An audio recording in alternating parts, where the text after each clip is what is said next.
Some products need time to find their true calling. Surprisingly, this is true even for some of the biggest brands in the world. No, I'm not talking about those cookie tins that everyone's mom seems to store sewing kits in. I'm talking about those products that seem to have been the same forever. From bubble wrap to 7-Up, prepare to be surprised as we explore some everyday products originally intended for very different purposes. Real-life flubber. In World War II, the Axis powers invaded most of the countries that sourced America's rubber. This left the USA with a shortage of tires, gas masks, boots, and ducks to play with in the bathtub. To counteract this, the US government started researching synthetic rubber compounds. By combining boric acid with silicone oil, researchers created something that bounced like rubber, but had an annoying tendency to melt into a puddle when not used. Needless to say, this was useless as a rubber substitute. After all, you can't drive a car with melting tires into battle. But its inventors foresaw a different purpose. Their vision was shared by the owner of the first toy store to stock it, as well as marketer Peter Hodgson, who gave the substance its name, Silly Putty. Through the 40s and 50s, the substance bounced and stretched its way into the children's toy we all know today, making Hodgson a millionaire along the way. It even found its way on board the Apollo 8 space mission, where it kept astronauts entertained and prevented tools from floating around in the cabin. It's up for debate as to who the original inventor of Silly Putty was, but within 4 years of each other, both Earl Warwick and James Wright had filed patents for a very similar product. Though the case was never closed, there's really only one way to settle such a dispute. Silly Putty fight! Freshen up. In 1865, the English doctor Joseph Lister revolutionized modern medicine. He discovered that by using carbolic acid on surgical dressings, you could significantly decrease the risk of infection. Lister's work inspired St. Louis doctor Joseph Lawrence to create a new alcohol-based antiseptic designed for general use in killing germs. Lawrence named this new antiseptic Listerine in honor of Joseph Lister. Listerine would go on to be sold in a distilled form as everything from floor cleaner to a cure for gonorrhea.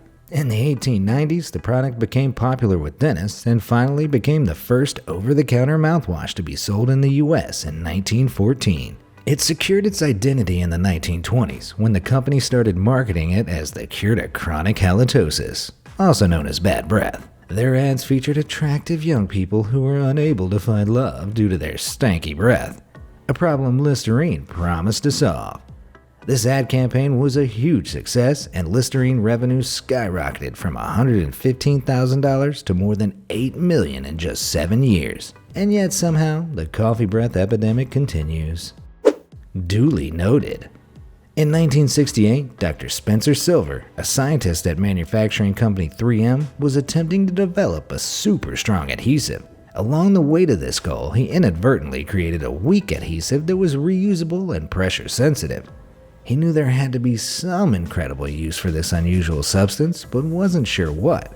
For years, he promoted his so-called solution without a problem, but couldn't find anyone to develop the idea. Frankly, many viewed an adhesive that was super easy to remove as essentially useless. But in 1974, a colleague of Silver's started using the adhesive to attach a bookmark to his hymn book. Out of this seemingly arbitrary development, the Postit note was born.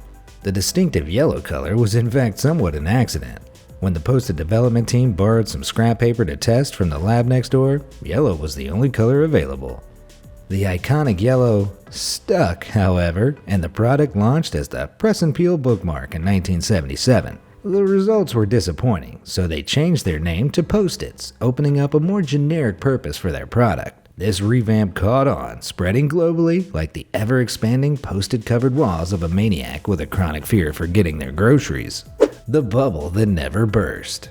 In 1957, inventors Alfred W. Fielding and Mark Chavon set out to create an innovative textured wallpaper that the stylish homeowners of the new generation could use to decorate their homes. By heat pressing together what were effectively two plastic shower curtains, they ended up with an unusual textured sheet with uniform air bubbles between the layers. Unfortunately, but not particularly surprisingly, it failed to become the next big thing in the world of interior decorating. But the lightweight new material could trap heat quite effectively, and so its second career choice was as insulation for greenhouses. Again, this failed to take off, so Fielding and Siobhan were left scratching their heads in search of a use for their quirky product. The invention finally hit its stride in 1961, when the pair decided to market it as a packaging material, and it was finally branded as bubble wrap. Its unique ability to protect items in transit without significantly increasing the weight of a package was perfect for postage.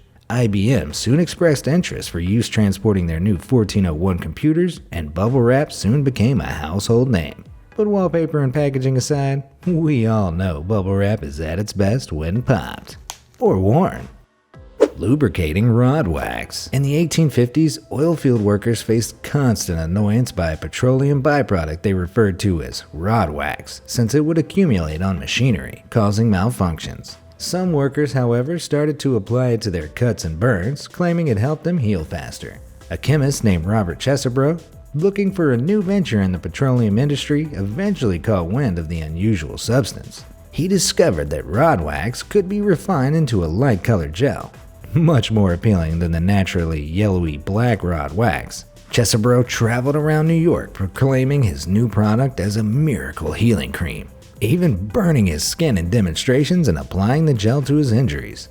He would then show his injuries from previous demonstrations and show how quickly they had healed thanks to the power of petroleum jelly. This slightly insane marketing tactic apparently worked, since demand from pharmacists soon spiked, and he opened up a whole factory in 1870. He named his product Vaseline, a combination of the German for water, Wasser, and the Greek for olive oil, Elion.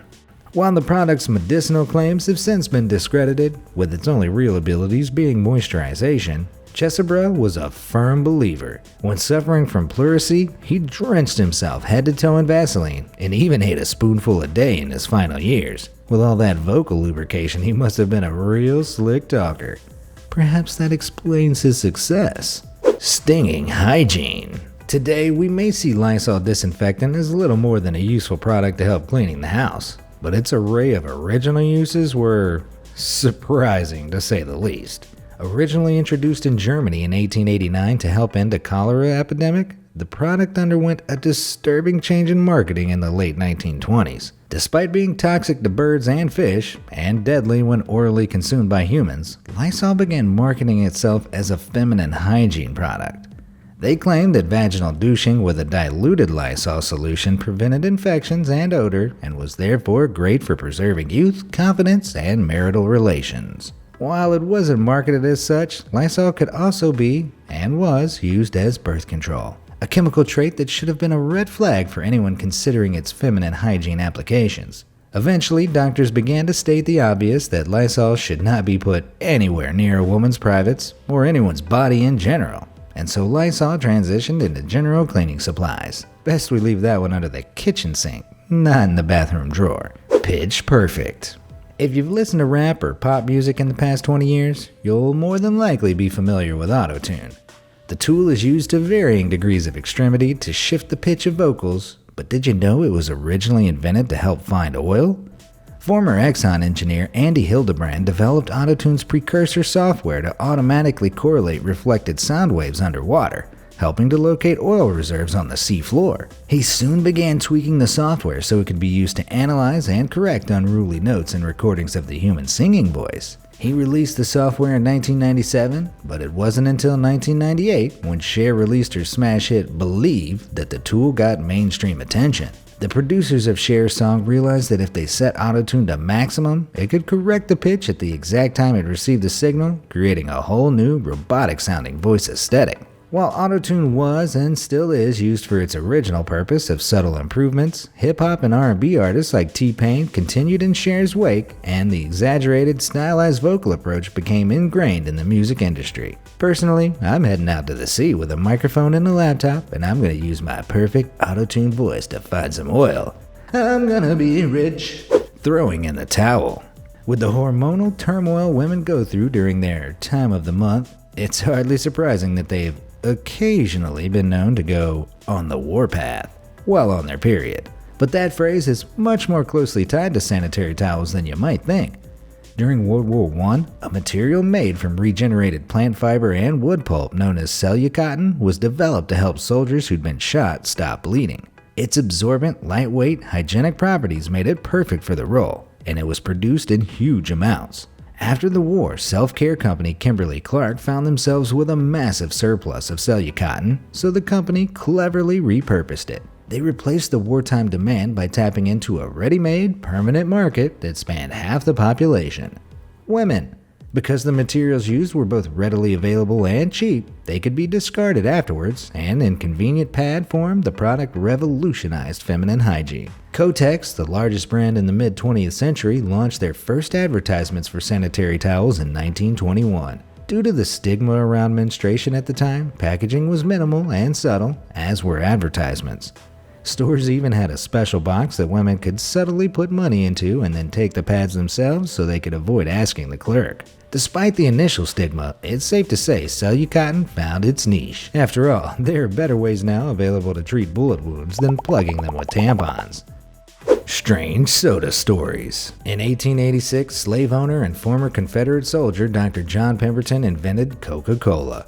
After using morphine to ease the pain of his war injuries and becoming addicted in the process, Pemberton essentially invented the drink to treat said opiate addiction. French wine coca, the name given to this early version of Coca-Cola, was made of wine, caffeine, and the white powder of the coca plant.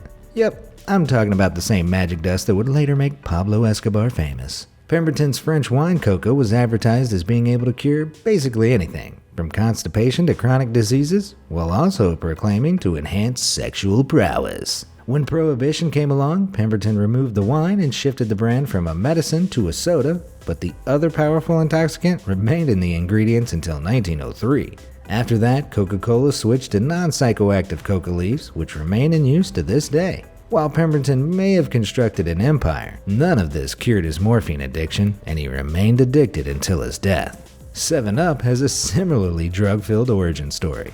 The drink was invented by Charles Leiper Grigg in 1929 under the less catchy name of Bib Label Lithiated Lemon Lime Soda. The name came from its ingredients, one of which was lithium citrate, a potent mood-stabilizing drug still given to psychiatric patients today.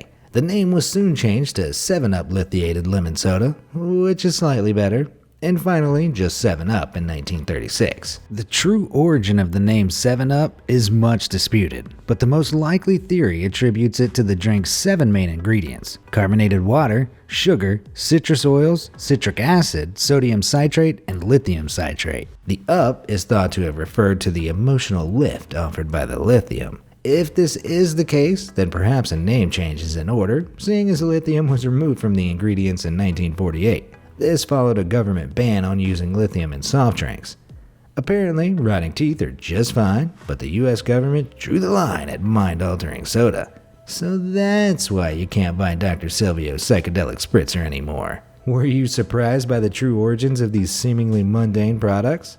Know of any other products with unexpected beginnings? Let me know in the comments section below. Thanks for watching.